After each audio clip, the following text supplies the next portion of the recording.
ఇంకో మాట మాట్లాడుతున్నారు ఇవాళే అనుకుంటా.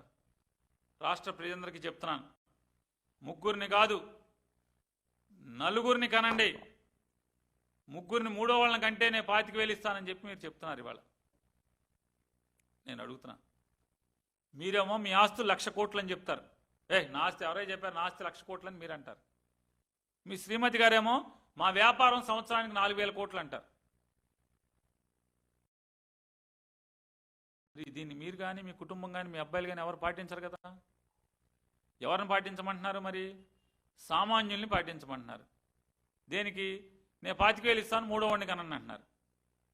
25,000 ఇస్తే, మీరు 25,000 ఇస్తే ముగ్గురిని నలుగురిని కంటే సామాన్యులు మీ 25,000 కూడా ఇస్తారో సూపర్ 6 సూపర్ హిట్ లాగా 25 ఇచ్చేసానయా పాత రోజుల్లో చెప్పారు. ఎవడై చెప్పేది? ఎప్పుడైపోయింది రుణమాఫీ? రుణమాఫీ అంటే మొత్తం కడతారండి. ఎలక్షన్ ముందువి ఏం చెప్పారు? బేషరతుగా మొత్తం మాఫీ చేస్తానని. ఎలక్షన్ అయిపోయాక ఏం చెప్పి ముఖ్యమంత్రి అయ్యాక ఢిల్లీకి వెళ్ళి చెప్తున్నారు. విలేకరు పాప అమ్మాయికి విలేకరు అడుగుతున్నాడు. ఈనాడు అతనే అప్పుడు ఢిల్లీలో ఈనాడు విలేకరే, సార్ మరి ఇంకా అది మీరు ఇంకా మొత్తం వేయలేదు కదా సార్, ఇప్పుడు 1,00,000 ఎంతో వేసారు కదా సార్. ఎవడు చెప్పాడు? మైండ్ సెట్ మార్చుకోండి. ఎవడు చెప్పాడు? ఇంకా రుణమాఫీ ఎప్పుడూ అయిపోయింది రుణమాఫీ. ఇప్పుడు ఏం చెప్తున్నారు? Super 6 super hit. రేపు 25,000 కూడా అదే కదా, పట్టే కదా. మీ పిల్లల కంటే నేను డబ్బులు ఇవ్వటం ఏంటా అని అనరా? అనరాంటాకి ఏమైనా గ్యారంటీ ఉందా? లేదు కదా. మీ మాటలు నమ్మి ఈ దేవుడి తెలియాలి మీరు ఇస్తారో ఎగ్గొడతారో. మీ మాటలు నమ్మి పిల్లల కంటే ఆ పిల్లలకి మీరు రేట్లు కంట్రోల్ చేస్తున్నారా?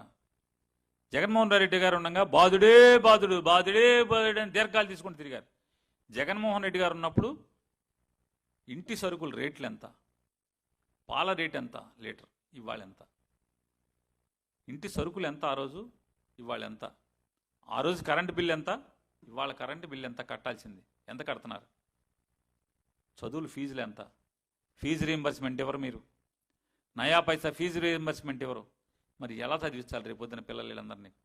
అంటే నాకు అర్థమయ్యేది ఒకటే, ఏతావాత సామాన్యులు నలుగురిని 5గురిని 3గురిని ఓ కనేసేస్తే వాళ్ళు ఆర్థిక బాధలు భరించలేక పిల్లలకు చదువు చెప్పలేక వాళ్ళని వానాకాలం చదువులు చదివించి 10వ క్లాసు ఇంటర్మీడియట్తో ఆపేస్తే, అంటే నాకు అర్థమైందంటే మీ డబ్బున్నోళ్ళ ఇళ్లలో ఇవాళ పనోళ్ళు తక్కువగా దొరుకుతున్నట్టున్నారు. సర్వీస్ సెక్టార్ కింద మీకు మనుషులు దొరకట్లా. జీతానికి పనిచేయటానికి, తక్కువ జీతానికి పనిచేయటానికి మనుషులు దొరకట్లేదు మీ డబ్బున్న వాళ్ళకని నాకు అర్థమైంది. అందుకోసమని మీ డబ్బున్న వాళ్ళందరి కోసం జనాల్ని మనుషుల్ని ఎక్కువ కనమంటున్నారు. 1,00,000 కోట్ల ఆస్తులు ఉన్నాయి, 4,000 కోట్ల సంవత్సరం వ్యాపారం జరుగుద్ది. మీరు కనరా ఎవరిని? చెప్పండి, మీ బంధువులందరికీ ఎంతమంది ఉన్నారు? ఇది తప్పు కదా అంటున్నాను. ఆచరించని ప్రజలను ఆచరించమని చెప్పటం ఎంతవరకు ధర్మం? ఇది చెప్పండి, తప్పు కదా ఇది. Please subscribe dot news.